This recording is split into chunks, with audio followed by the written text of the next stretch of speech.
Hello and welcome to Stella Vision. Happy Friday. I'm Elizabeth McHugh, Content Director at Stella Rising, and I am so excited to welcome Rina Yashayeva back to Stella Vision. 3 months late, but bigger than ever, Prime Day kicked off what will be a highly digital Q4. As VP of Marketplace Strategy, Rina is an absolute expert when it comes to Amazon and navigated our clients' businesses to new heights over October 13th and 14th. Rina is here to describe what drove success during Amazon's Star event and the takeaways that can help your business accelerate through the rest of this holiday season. Rina, over to you. Awesome. Thank you so much, Elizabeth. Happy Friday, everyone. I'm excited to be back on television. Last time I presented a few weeks ago, we spoke about the highly anticipated Prime Day. We looked at LY projections, how to set up your brand for success, and we made some predictions for the future. Now that Prime Day is behind us, and congratulations to all of us, all of you for surviving it, we're excited to share some learnings, how Prime Day performed across the board, some insights from our Stella clients, and how we can apply these learnings to holiday. So let's begin with a quick recap. Prime Day started off as a one-day event in 2015. From there, it expanded and evolved every year. The one-day event morphed into 36 hours and then eventually 2 full days. Historically, it's always been held during July week 2 on a Monday or Tuesday for the past 5 years. But this year, the 6th Prime Day was postponed due to COVID, as Amazon's FCs were dedicated to prioritizing essential items. The rumors then began that it was being moved to August, then September, and finally October. Third-party sources speculated early October, maybe October 5th. We waited in anticipation. And finally, in the last week of September, Amazon announced October 13th and 14th as another 48-hour event. Every year, Prime Day has a hint of a theme.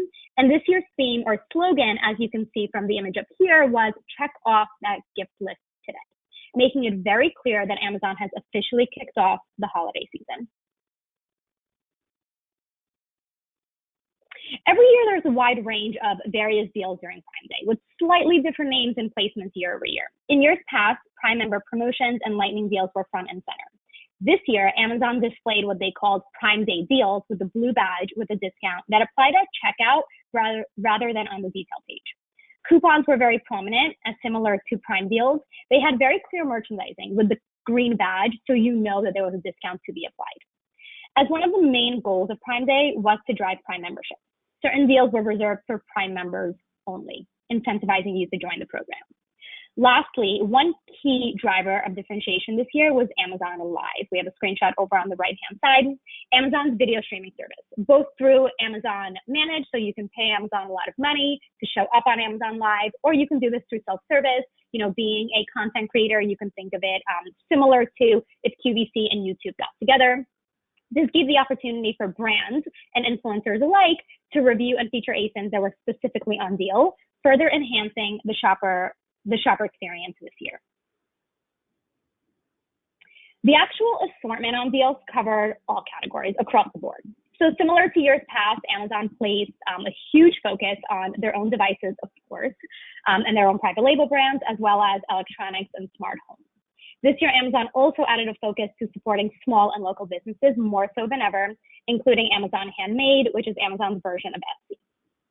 I just included a snippet of Amazon's top deals here so you guys can quickly look at the wide range, everything from 20% off all the way up to 60% off. Amazon really focused on their most enticing deals. So looking at the results. This year, 19 countries participated in Prime Day. This was one more than last year's 18.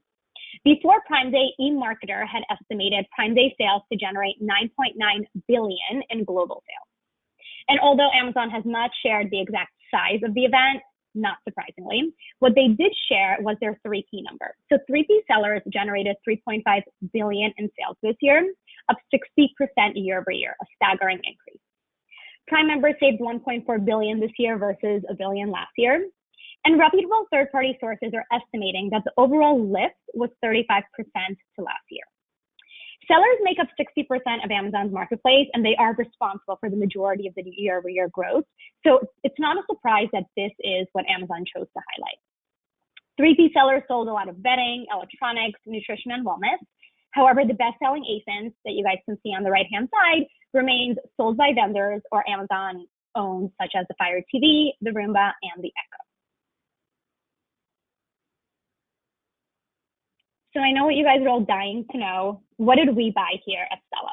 So very much in line with what Amazon was featuring, Echo Dot was the #1 ASIN globally, and we snagged some. We bought some Amazon devices and electronics. We refurnished our homes with coffee tables and ping pong tables. And of course, here at Stella, we are all beauty junkies, so we couldn't help but take advantage of the beauty deals that were up to 50% off. And not only was Prime Day a massive event for Amazon, but over the past several years, the event has completely altered the retail calendar as a whole. Every major online retailer offered some sort of promotion during the 2 days of Prime Day. And the reason why Amazon stays so tight-lipped about when the event will actually be is not to keep the brands in suspense. It's not to make our lives more difficult, but it's actually to give their competition as little time as possible to strategize a competitive plan. So what happened this year? According to Salesforce data, sales for non-Amazon retailers were up 76% versus last year's Prime Day. Conversion rates were up 16% to last year, or 13% versus the average, hugely impacted by traffic, at a tremendous 51% increase to last year, or 17% to average. Amazon is notorious for claiming to be customer obsessed rather than competitor obsessed, and I think the rest of the e-com world really has Amazon to thank for their early holiday lift, because it really is Amazon's world. We're just living in it. I visited and screenshotted every major retailer, so we have some examples, including the big box competitors like Walmart, Best Buy. All the department stores ran their deals: Macy's, Kohl's, Target, Nordstrom. I can go on. But it went as far as B2C sites and category-specific specialty retailers. As you know, a heavy portion of our client matrix at Stella is beauty, so we comp shopped every major beauty retailer. Derm Store and Skin Store offered pretty strong deals at 20 to 25% off of their whole site. Ulta focused on a specific category, 50% off of hair. And I did feel like Sephora had the weakest deal of all. They just had their usual deal on over 200, 250 ASINs, but nothing too compelling there. So after months of strategizing and days of recapping, we are excited to share how Stella performed during this time period. On average, our clients sold 1 full week's worth during the 2 days of Prime Day, a tremendous success. We saw a 3.7 times lift during Prime Day versus an average day, up 272%. Compared to last year, we saw a 2.4 times lift during Prime Week, up 135%. So on the right, you can see, that huge spike that we experienced during these 2 days, very much in line with the traffic. Almost all of our clients participated in Prime Day, with an exception of few, but even those select handful of clients that chose not to participate, even those experienced a 20% increase week over week, just due to the natural halo effects of Prime Day, given increased consumer demand across the platform. So I thought that was specifically very interesting as well. So looking at what worked, how did we achieve these stellar results? So we ran a combination of coupons and Amazon Prime deals across the board. However, all of our clients had one thing in common. We made sure that it was a very compelling deal, on average up to 30% off. If you guys remember the very first Prime Day that Amazon ran 6 years ago, they received backlash that the deals were not strong enough, and it was compared to a garage sale, that the deals were not strong enough and people were not enticed to buy. So this year we wanted to make sure that there was no such bad press, and we ran our deals on average up to 30%. Some of our brands were included in Amazon's deals merchandising pages and received additional exposure, which then helped to drive incremental traffic. That always helps. As a priority, we implemented a strong advertising strategy and ensured we have sufficient budgets to remain competitive. And lastly, in addition to the internal support that we gave our brands, we received external support as well, through drivers such as social media, email distribution, and press and PR. So the two strategies I want to go into a little bit further are advertising and external drivers. Amazon advertising was a significant driver of top-line performance. Definitely not a surprise, as it is in an evergreen strategy as well. So during Prime Day, advertising drove 1/3 of our total revenue. We began seeing increased competition in the weeks leading up to Prime Day, and we began adjusting our bids accordingly. Week of, CPCs were 42% higher on average due to the strong competition. Sponsored ads spent 165% more during Prime Week versus an average week. And we generated 81% and 88% increase in clicks and impressions, respectively. So looking at what works, we use a combination of both search and display tactics to address the full marketing funnel.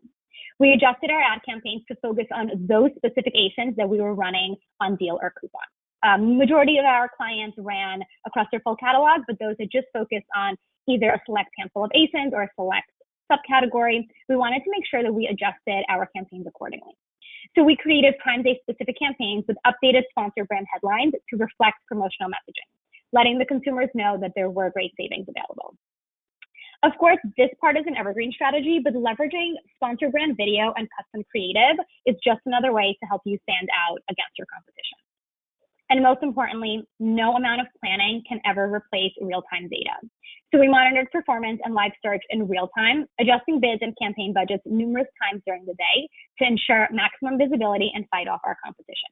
A huge shout out to my entire team who spent 2 full days monitoring sales and spend by the hour, every single hour, to achieve these results. And the second driver to call out was external traffic. To help us achieve such superb results, we got by with a little help from our friends in press. Every single major news publication put out content around Prime Day, many of them compiling lists of the best deals to shop. Our brands had their PR teams on speed dial and were featured in some amazing PR press hits. To name a few, we had Vogue, New York Post, New Beauty, InStyle, Yahoo, WWD, Glamour, I can go on.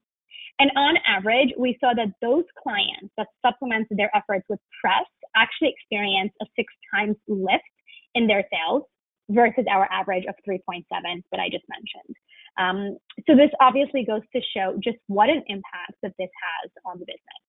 And of course, this benefits the content creators, the content providers as well, because every single large publication is an Amazon affiliate through its associate program. That was my headphone.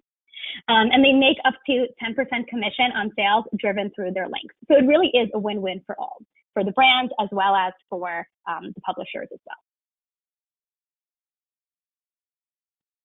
And the second part to shout out here is social. So I remember that there used to be days when brands, especially those in beauty and luxury beauty, they were pretty quiet about not only selling on Amazon, but especially promoting on Amazon. They ran Prime Day pretty much in silence. But this drastically changed over the years. Many brands, including our clients, they leveraged both organic and paid social, both in-feed and stories, to drive their consumers to Amazon. After all, what better way to capture your own audience and drive relevant traffic? Our brands drove all the social that we drove. We specifically drove to the brand store because with your specific brand store source tag, you can track the amount of traffic, visits, and sales that you received through social. And on average, we saw that our brands that drove through social experienced a 9 times lift of visits to their brand store versus an average day. So some examples here. So L'Oreal always does a fantastic job of this. They were super loud and proud. We have some examples of Garnier, L'Oreal Paris, and Maybelline. What I was surprised about, but pleasantly surprised about, so despite a Sephora relationship, Ferrero was not shy about driving its consumers to Amazon. So of course I had to buy one, but Ferrero actually had a very strong deal up to 50% off. And despite the relationship they had with Sephora, they made sure to prioritize Amazon during this time. LMS did a great job as well, specifically in the luxe beauty category. But I must say that I was especially impressed by the queen herself. Lady Gaga launched House Labs exactly last year on Prime Day. So she knows very well the impact of this day. They very aggressively promoted their 40% off category-wide deal across their social channels for 2 days straight, truly capitalizing on their exclusivity since they are carried exclusively on Amazon.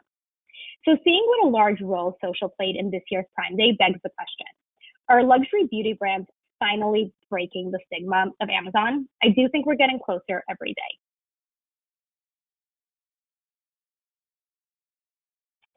So moving forward onto holiday, Prime Day made one thing clear. Amazon was not going to let COVID implications bring them down. The holiday season basically starts when Amazon says it starts. The day after Prime Day, they didn't so much as take a break before launching straight into their holiday gift guides. So here's a screenshot. They have their gift guides live for every single category. They usually come out in November, so they definitely bumped that up. And right now they're pushing consumer behavior by saying shop gift guides now, wrap later. eMarketer is estimating total US sales for November and December to increase 35% to 190 billion, and total retail sales up almost 6% to 749 billion. I think Amazon will definitely benefit from this early start to holiday, almost blending the events into one. Plus, all of the new Prime members that they converted during Prime Day will now be ready to shop during holiday. So to close off and help plan, a few years ago, I heard the expression, use Prime Day as a dress rehearsal for holiday, and I was immediately drawn to it. However, this was back in the day when there were 4 months to plan between July and November, but now we have exactly 5 weeks from today until Black Friday. So what should we focus on? Take the key learnings from what worked and what didn't during Prime Day and apply those to holiday. These strategies and forecasts specifically from this year will be a lot more accurate than looking at last year's holiday, since we know consumer behavior has drastically changed since COVID. Now that Prime Day is over, first off, reassess your inventory levels. Take a look at where you are, review your ASIN catalog to determine the promo strategy for holiday. And determine the key dates to plan. Are you going to promote all throughout Black Friday, Cyber Monday, the entire weekend? But then make sure that you save something for December as well. Second, look at the actual spend levels, both in your deals and your advertising, and plan accordingly. Did you have sufficient budgets that you needed this year? Did you run out of budget? We had some clients where the promotion was so strong that we were just chasing coupon budgets in the middle of the day because it completely outperformed performance. And we had other clients that did not reach their budget. So take those learnings. And one thing to keep in mind is that holiday is obviously a lot longer than just 2 days.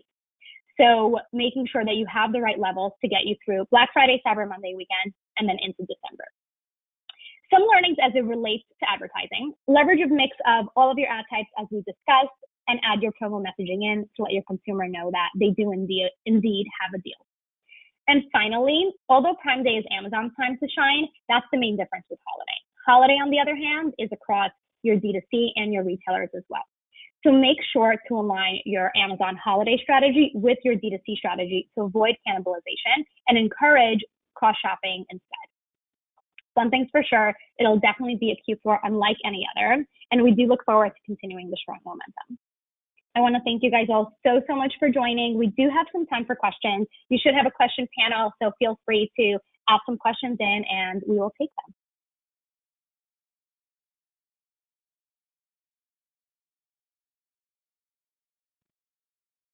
That was so great, Rena. Thank you. I'm seeing the questions come in. One of them is, what impact do you think the timing of Prime Day 2020 will have on Black Friday, Cyber Monday sales on Amazon? That's a great question. And I think that was the very first question that the minute that we found out that it was not going to be in August or in September, and we found out it was going to be in October, we all said the same thing. It's way too close. It is way too close to holiday. And when I specifically asked Amazon what they thought, I asked, do you think that Black Friday, Cyber Monday that Prime Day will suffer? And instead, they said that they thought Prime Day will actually be larger than Black Friday, Cyber Monday this year. But I think one thing that's interesting, and I know some other people noticed this as well, but when recapping, when taking a look at the press that Amazon put out, there was one difference this year versus the other years. They did not mention that this year, Prime Day outperformed Cyber Monday and Black Friday of last year. And every single year for the past 5 years, they say that. They always say that it was bigger than last year, it was bigger than last year. So a few things, maybe it wasn't bigger than last year, or maybe it was and they're just waiting to see how this year performs as well. I think that it'll remain to be seen, but I do think that there'll be less of a distinction because instead of looking at it as Prime Day and then Black Friday, Cyber Monday, we're almost looking at the events completely blending into one and then just expanding the holiday shopping season as a whole. And then we have time for one more question. It is based on Prime Day performance. Are there any categories that may perform better during the rest of Q4? Great question. That's a great question. So interestingly enough, obviously there are some categories that I don't want to say suffered, but of course when you are prime in peak summer in July, obviously summer essentials, sun care, summer products had their chance to shine in July. Now that we're closer to Q4, Amazon was really pushing giftables. So we did see increases in, of course, in electronics, but also more giftable items. So your fragrances and your gift sets. So I think during the remainder of Q4, we will be looking towards more of the giftables. One category that actually outperformed this year was was soft line, so clothing and accessories, because people were getting out and they were planning to go to holiday events. Obviously, holiday events will be a lot fewer just due to social distancing this year, but people were getting ready to attend those events. So I think certainly the soft lines category, the electronics category, but also beauty and personal care, because we know that all of those are very giftable and they'll certainly shine during Q4. That's great. Well, thank you as ever for all of your amazing insights on Amazon. It's going to be quite the rest of Q4 and into holiday. And then I would also, in addition to thanking Rena, like to invite everyone back to Stella Vision next Friday, again at 11 a.m. Eastern Time. We are going to have our Chief Growth Officer and SEO Director back on to discuss brand SEO.